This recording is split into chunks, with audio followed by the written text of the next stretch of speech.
Did you know that North America is a good choice for solo female travellers? It's a continent for those of us who love nature, diverse landscapes, and of course, world-famous landmarks.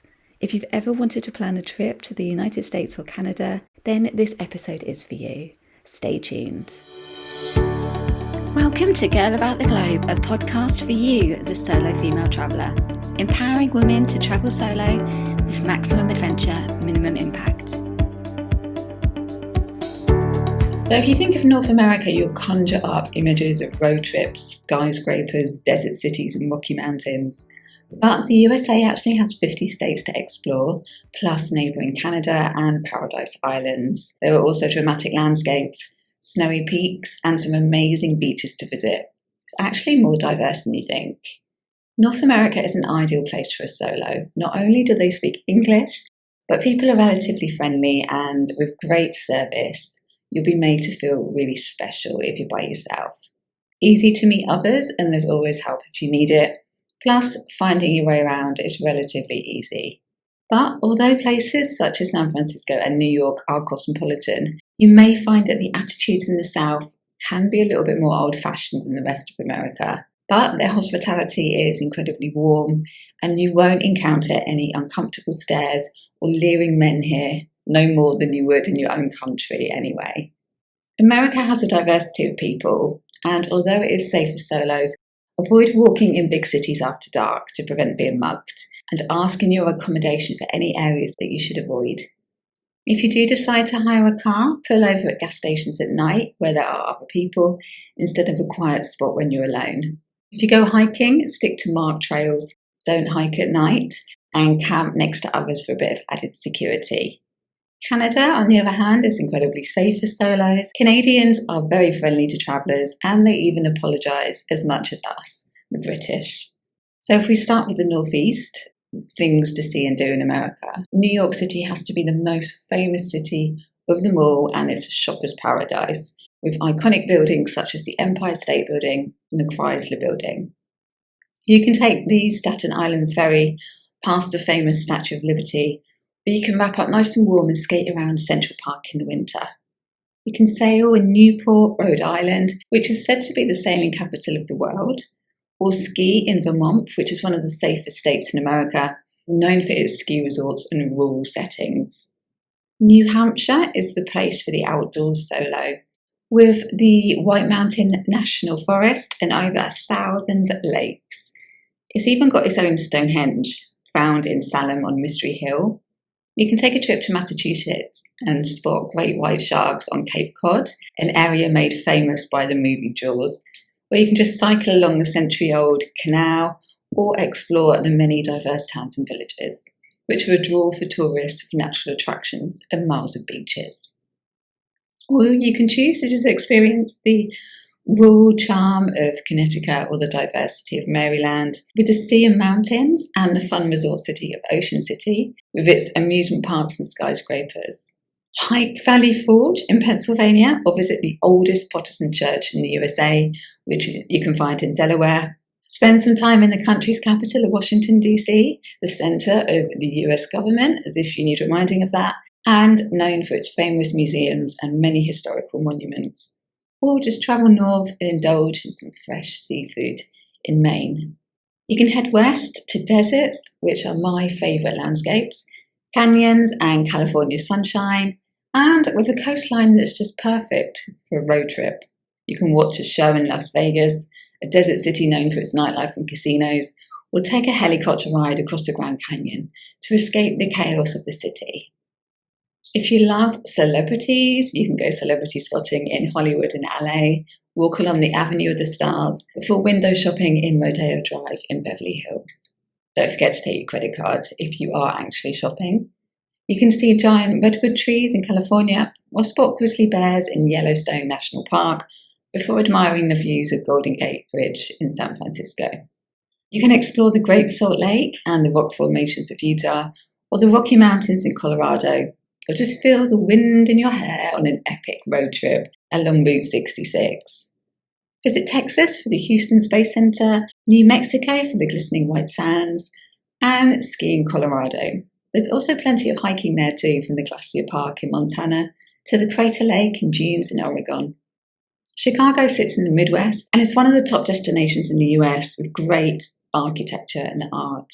You can take a riverboat along the Mississippi River, visit Cleveland for sports, or pay a visit to the Rock and Roll Hall of Fame Museum. Just near Canada is Detroit, with its R&B legacy, but this isn't the only city known for its musical roots. As well as boasting over 200 fountains, Kansas City has a thriving jazz and blues scene, and you can learn more about American history at the Abraham Lincoln Historic Sites in Illinois, or find peace at the International Peace Garden in North Dakota. You can visit Nebraska for fossil beds, Wisconsin for its 14,000 lakes, and Milwaukee for its music festival, Missouri for some country dancing, or Indiana for the Basketball Hall of Fame. They say for American music that all roads lead to the deep south, and you'll find plenty of live venues in this part of the country. From jazz clubs in Louisiana to the blues in Mississippi, you can follow the Mississippi Blues Trail, visiting birth sites and graves of musical legends. Known for its southern hospitality, there's plenty of culture and history here too. You can explore the history of the Cherokee Indians, the largest Native American tribe in the US, or see the Cajun Cowboys in Louisiana. Explore the Gulf Coast beaches of Sweet Home, Alabama. Take a nostalgic riverboat ride along the Mississippi, the Harpers Ferry in West Virginia, or just get off the tourist track in Georgia. Visit Kentucky for the Kentucky Derby, South Carolina for the Myrtle Beach, and Arkansas for America's only diamond mine. Tennessee is home to the Great Smoky Mountains and obviously the musical legend Elvis Presley. So a visit to Gracelands will definitely get you rocking and rolling. The capital of Tennessee, Nashville, is home to country music. Florida is the most southern point of America, and if you're looking for fun, this state is where you need to go. From swanky beachfront clubs in Miami and the Keys to amusement parks in Orlando, this state is the place to find plenty of other tourists and party until sunrise. To travel around North America, there are so many different ways to get around, and it's fairly easy for a traveller there. So Greyhound buses, as well as other bus companies, operate throughout the continent, and they have good bus timetables. They allow you to buy passes to go from state to state.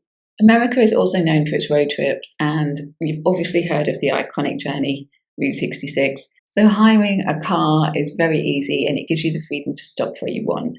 You do have to be 21 years old to hire a car.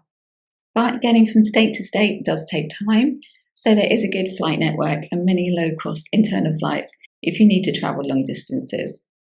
The Northeast has the best public transportation, and it's recommended to take that there, as parking a car can cost you quite a bit.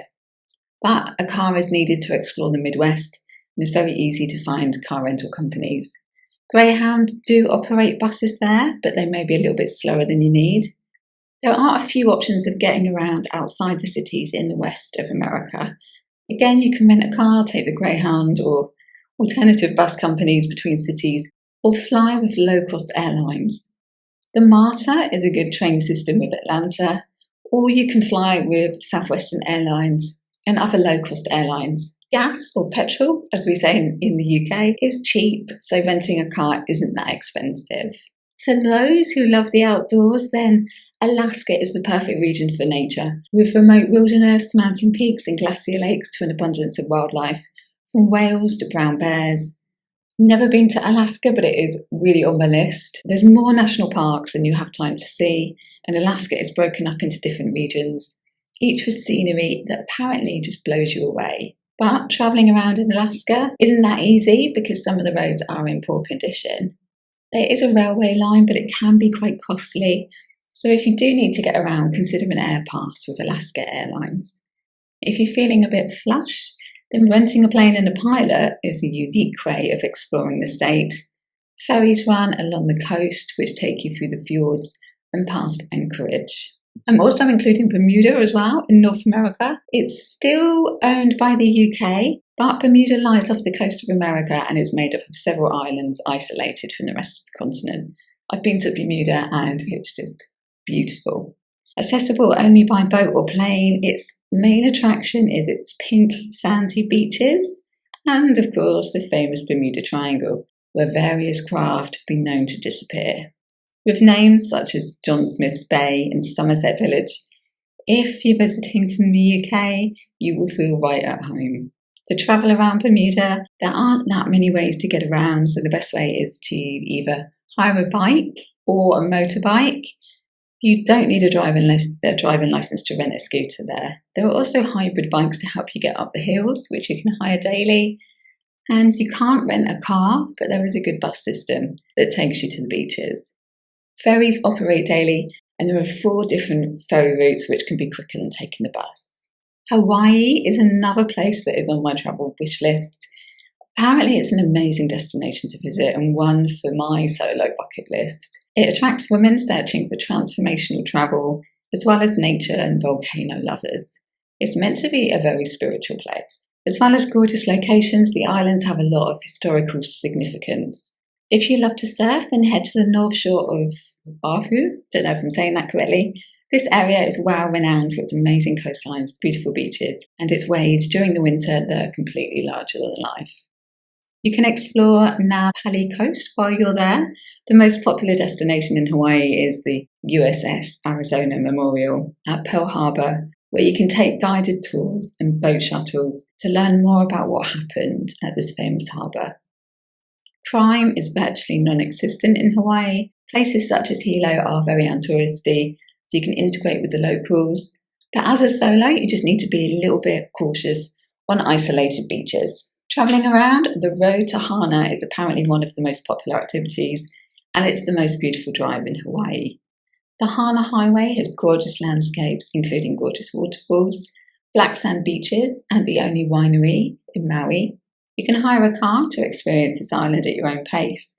Hawaiian Air offer flights to and from the islands. Now moving on to Canada. Canada is so vast and it has so much to offer. There's Alberta with a rugged beauty of turquoise lakes and rolling grasslands, with endless hiking trails and natural hot springs. Or Labrador, one of the world's last wilderness regions to lose yourself in. Visit Charlevoix, with the oldest rock formation on Earth, apparently, or walk on the ocean floor at the Bay of Fundy, a marine wonder of the world. Follow historical routes in Yukon with granite peaks and alpine lakes, or if you want to go back in history with Celtic traditions in Nova Scotia. Canada is great for a self-drive, but if you prefer some company on your trip, then the Rocky Mountaineer will take you on a spectacular journey through the Rockies. It is expensive though. But for the adventure solo, British Columbia is the place to surf or ski in the famous ski resort called Whistler. You can spend some time outdoors at Algonquin Park, kayaking, canoeing and quad biking while spotting moose. I spent 4 days in Algonquin Park and it was the best place that I've been to for just having adventure. And I saw a moose as well. Or you can go horse riding on the world's largest active sand dune, or spot polar bears in the famous Hudson Bay. If you prefer Wales, you can go whale watching in New Brunswick and enjoy its multicultural history, or kayak among whales in Manitoba. Explore the Arctic wilderness of the Northwest Territories and get pulled on a husky sleigh before spending a night in a wooden log cabin, enjoying a warm fire, something else that is on my list. Or you can just slow down the pace at Prince Edward Island with some of the friendliest locals that you'll ever meet. Canada has vibrant cities. You've got Toronto, or Toronto as the locals call it, a multicultural city with trendy restaurants and a great nightlife scene. There's the festival city of Edmonton, Calgary with outdoor adventures, and Ontario with the world famous Niagara Falls, which are definitely worth seeing, but it is a little bit touristy. Not forgetting Ottawa, the capital, with a city of famous landmarks and culture, or Vancouver with the famous Stanley Park and Aquarium. If you're looking for some French-Canadian culture, you can visit Quebec and Montreal, where you can step back in time in the cobblestone streets and fortified city walls. Or visit Victoria for a British colonial charm. You can mingle with the locals in Halifax while spotting kilt-wearing soldiers.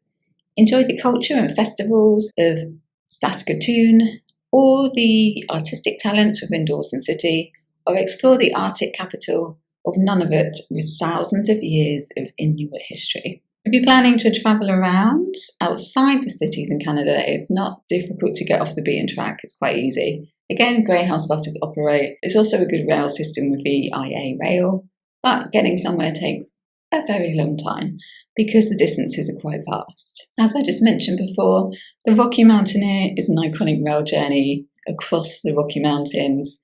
It isn't cheap, but it is one of the most spectacular train rides in the world. If you prefer some company to travel with, you could try one of the tourist buses, such as Moose Network, which are very good value and they provide you with some ready-made company to see the rest of the country with. There's also the option of renting a car, but as a solo, other methods may work out a bit cheaper. There's internal flights with WestJet and also Air Canada Jet if you want to hop from city to city. Or you can fly or take the boat to Newfoundland. There are shuttles which can take you to the next town, but the bus route isn't that frequent. Renting a car is quite expensive, so I do advise using public transport if you can.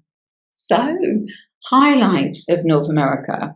Skiing in world-famous Whistler, exploring the beauty of Banff, watch a show in Las Vegas, seeing the skyline of Toronto, see polar bears in Hudson Bay, whale watching in Alaska, watch a musical on Broadway in New York, hiking in Maui in Hawaii, visit Graceland in Tennessee, listen to jazz in New Orleans, watch a baseball game in the oldest baseball stadium in Boston, see a volcano in Hawaii, drive along Route 66, enjoy the nightlife in Miami, admire the architecture in Chicago, drink whiskey on the Kentucky Bourbon Trail, have fun in a theme park in Orlando, hike Yellowstone National Park, or whitewater rafting on the Rogue River in Oregon.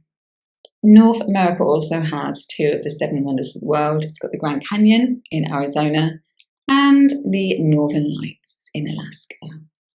And you can find out more about solo travelling in North America with our North America Destination Guide on the Girl About the Globe website.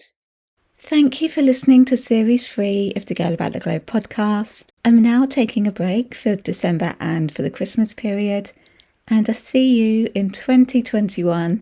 Let's hope that next year brings a bit of positivity. I'll see you next year with Series 4 of the Girl About the Globe podcast. In the meantime, stay safe and stay well. Thanks for listening to our Girl About the Globe podcast, making solo travel easier for you. Find everything that you need for your solo travels at girlabouttheglobe.com, and don't forget to subscribe so you don't miss an episode.